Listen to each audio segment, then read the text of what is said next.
As I mentioned before, some of the most devastating things that happen to you will teach you the most.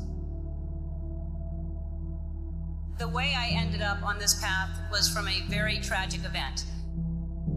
When I finished school, I was completely lost. I had no ambition. I didn't know what I wanted to do. I did everything from I shucked oysters, I was a hostess, I was a bartender, I was a waitress, I painted houses, I sold vacuum cleaners. I had no idea.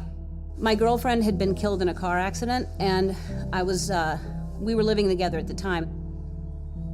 My brother's band was performing, and we had broken up. We had fought a lot. She was trying to get me to come back home. I acted like I couldn't hear her because the music was too loud.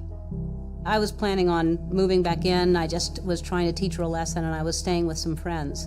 So I just acted like I couldn't hear, and I was being really dismissive of her.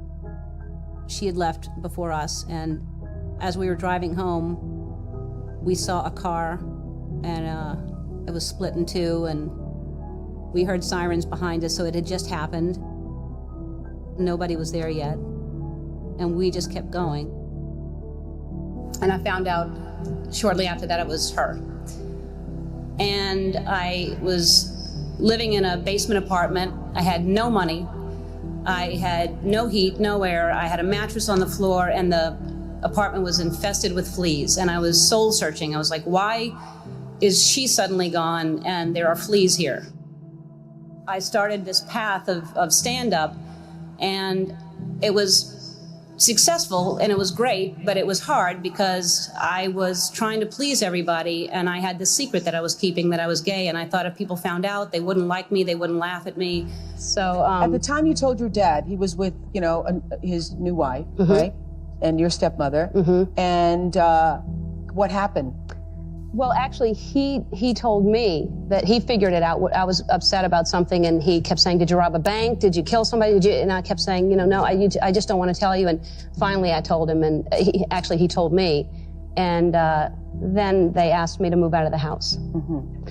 And so because she had two little girls that they worried that it would influence them. And, it was still, everything was fine. It was just they didn't want me living in the house with the two little girls, which really hurt because I loved them, I finally decided that I was living with so much shame and so much fear that I just couldn't live that way anymore. And I decided to come out and make it creative, and my character would come out at the same time. And it wasn't to make a political statement. It wasn't to do anything other than to free myself up from this heaviness that I was carrying around. And I just wanted to be honest.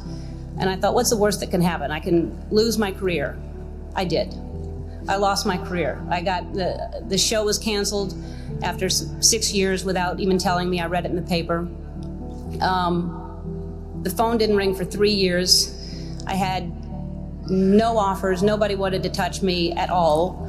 And yet I was getting letters from kids that almost committed suicide but didn't because of what I did. And I realized that I had a purpose, and it wasn't just about me, and it wasn't about celebrity, but I felt like I was being punished, and it was a bad time. I was angry, I was sad, and then I was offered a talk show.